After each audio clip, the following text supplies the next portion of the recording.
ప్రభుత్వాలకు హిందూ సంఘాల బలమైన వాణిని వినిపించేందుకే హైందవ శంఖారావాన్ని నిర్వహిస్తున్నామని విహెచ్పి రాష్ట్ర కోశాధ్యక్షుడు దుర్గాప్రసాద్ రాజు తెలిపారు. శంఖారావం సభ వివరాలను వెల్లడించేందుకు ఏర్పాటు చేసిన మీడియా సమావేశంలో ఆయన పలువురు విహెచ్పి నేతలతో కలిసి పాల్గొన్నారు.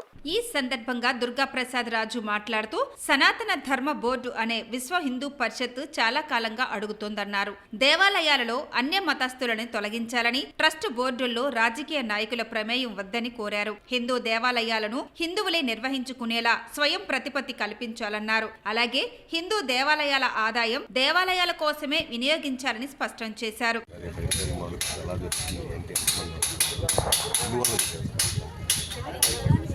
జనవరి 5వ తేదీన మనం ఉన్న ఈ ప్రాంగణంలో హైందవ శంఖారావం కార్యక్రమం నిర్వహణ జరుగుతుంది. దీనికి ఆంధ్రప్రదేశ్ యావత్ అన్ని జిల్లాల నుంచి సుమారుగా 3.5 లక్షల మంది పైన హిందూ బంధువులంతా రేపటి కార్యక్రమంలో పాల్గొబోతున్నారు. హిందూ దేవాలయాలకి వారి దేవాలయాలు వారు నిర్వహించుకునే స్వయం ప్రతిపత్తి హిందూ సమాజానికి ఇస్తూ యావత్ భారతదేశంలోనూ కూడా హిందూ దేవాలయాల స్వయం ప్రతిపత్తి చట్టాన్ని ఇవ్వాలి. దేశంలో ఉన్న అన్ని మతాలకి వాళ్ళ ప్రార్థనా మందిరాలని అవి నిర్వహించుకునేటటువంటి అవకాశాన్ని ఇచ్చారు, స్వేచ్ఛనిచ్చారు. ఒక్క హిందువులకు మాత్రమే ఆ స్వేచ్ఛ లేకపోవడం వల్ల హిందూ దేవాలయాలకి ఈ స్వయం ప్రతిపత్తిని అందించే చట్ట సవరణ చేయమని జాతీయ స్థాయిలో ప్రారంభమైన ఉద్యమంలో భాగంగా రేపు ఆంధ్రప్రదేశ్లో ఈ కార్యక్రమం ప్రారంభమవుతుంది. ఎంతమంది వస్తారనుకుంటారు? 3.5 లక్షల మంది పైన వస్తారని అంచనా వేసుకుని ఏర్పాట్లు చేస్తున్నాం. ఇది 35 ఎకరాల స్థలంలో ఈ సభా ప్రాంగణం నిర్వహణ చేస్తున్నాం. పైన ఒక 35 ఎకరాల్లో బస్ పార్కింగ్, విఐపి పార్కింగ్ ఏర్పాటు చేశాం. అదే పరిస్థితిలో ఇక్కడ 50 గ్యాలరీలు నిర్మాణం చేస్తున్నాము. ఒక్కొక్క గ్యాలరీలో 2,000 మంది కూర్చునే అవకాశాన్ని ఏర్పాటు చేస్తున్నాము.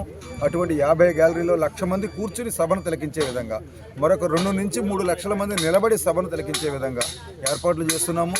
ప్రతి గ్యాలరీలోనూ కావలసినటువంటి మంచినీటి వ్యవస్థ, మజ్జిగ వితరణ, స్వల్పాహార వితరణ ఏర్పాటు చేస్తున్నాము. వస్తున్న 3.5 లక్షల మందికి కావలసినటువంటి భోజన ఏర్పాట్లు చేస్తున్నాము.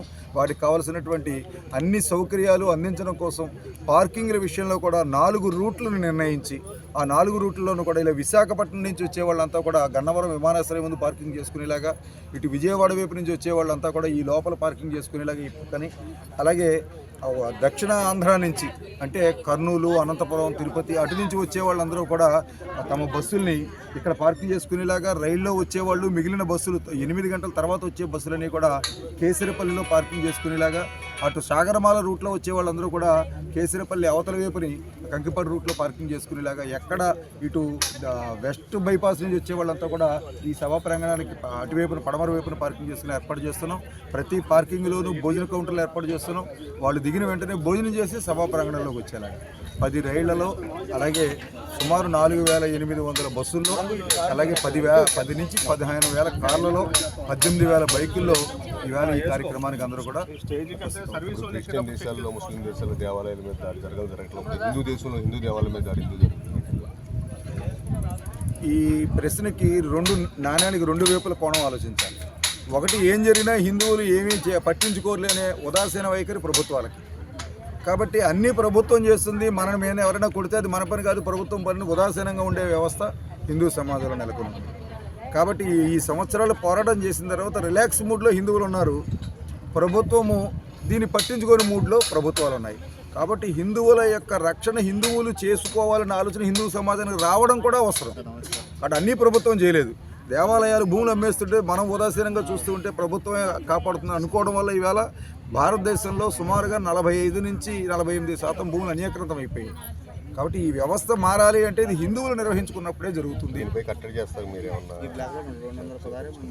ఇది జాతీయ స్థాయి ఉద్యమం. విశ్వ హిందూ పరిషత్ ఒక ఉద్యమం తీసుకున్నాక ఫెయిల్ అవ్వడం అన్నది ఉండదు.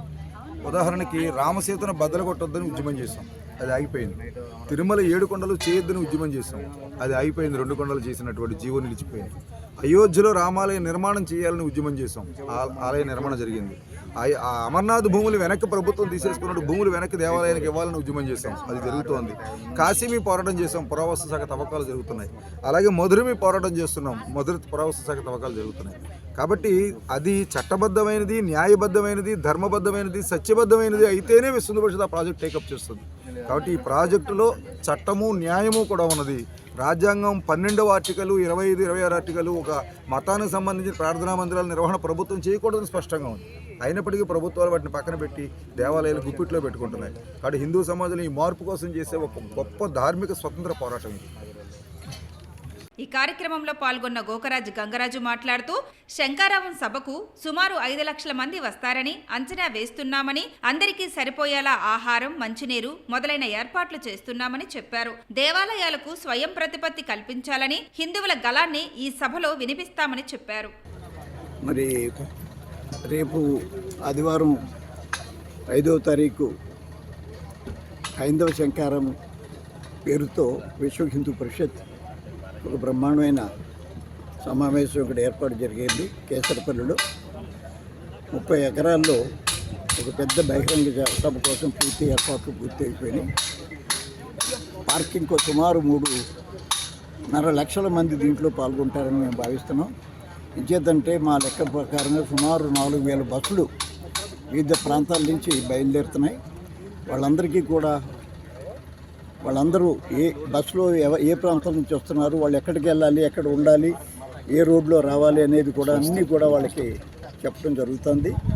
అంచేత ఏ ఇబ్బంది లేకుండా సజావుగా మొత్తం భక్తులందరూ కూడా ఈ 4 లక్షల మంది 3-4 లక్షల మంది ఈ ప్రదేశానికి రావడానికి కావాల్సిన ఏర్పాట్లన్నీ చేయటం జరిగింది.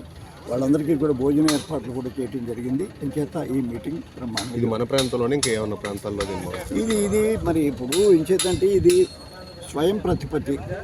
దేవాలయాలు హిందువుల చేతిలో ఉండాలి, ప్రభుత్వం చేతిలో ఉండకూడదు. ఇంచేతంటే ప్రభుత్వం చేతిలో ఉండి చాలా అన్యాక్రాంతాలు అయిపోతున్నాయి. నాస్తికులు, ఇతర మతస్థులు కూడా దాన్ని మేనేజ్ చేసే పరిస్థితి ఉంది. ఇతర మతాలకు ఉన్న స్వేచ్ఛ మాకు కూడా ఉండాలి. ఆర్టికల్స్ ప్రకారం అన్ని దేవాలయాలు ప్రభుత్వం చేతిలో ఉండకూడదు. అయినా కూడా ప్రభుత్వాల చేతిలో దేవాలయాలు ఆంధ్ర రాష్ట్రంలో ఉన్నాయి, కొన్ని రాష్ట్రాల్లో ఉన్నాయి. అంచేత రాబోయే రోజుల్లో హిందూ మెజారిటీ ఉన్న హిందువులు ఇది కోరుకుంటున్నారు. మిగతా వర్గం వారికి ఉన్న స్వేచ్ఛ మాకెందుకు ఉండకూడదు. ఎప్పుడైతే మీరు మరి సెక్యులరిజం అన్నప్పుడు ఇతర మతాలకు ఉన్న స్వేచ్ఛ హిందూ మతానికి కూడా ఇవ్వమని మేము కోరుతున్నాం తప్ప మేము వేరేగా ఏం అడగట్లేదు. ఇదేమీ న్యాయమైన కోరిక. ఎంచేత ఆర్టికల్స్ ప్రకారంగా కూడా ఇది దేవాలయాలు ప్రభుత్వంతో సంబంధం ఉండకూడదు అని ఉన్నా కూడా మరి ప్రభుత్వాలు వీటిని మీద అజమాయిషీ చేస్తున్నారు. దానిని విముక్తి పోరాటం కోసం ఈ మీటింగ్ పెట్టడం జరుగుతుంది. ఇప్పుడు 4 లక్షల పైచీలకు వస్తారని అనుకుంటున్నారు. వీళ్ళందరికీ అందిగలుగుతారా? భోజనాలు మేము అందిస్తాం. మాకు ఎంతమంది వస్తున్నారో మాకు తెలుసు. కానీ మరి కొంచెం ఎక్స్ట్రాగా ఒక 50,000 మంది రావడానికి అవకాశం, దానికి కూడా మేము తగిన ఏర్పాటు చేయాలి. దగ్గర ఉన్నవారికి దూరం నుంచి వచ్చిన వాళ్ళందరికీ కూడా భోజన సదుపాయాలు మేము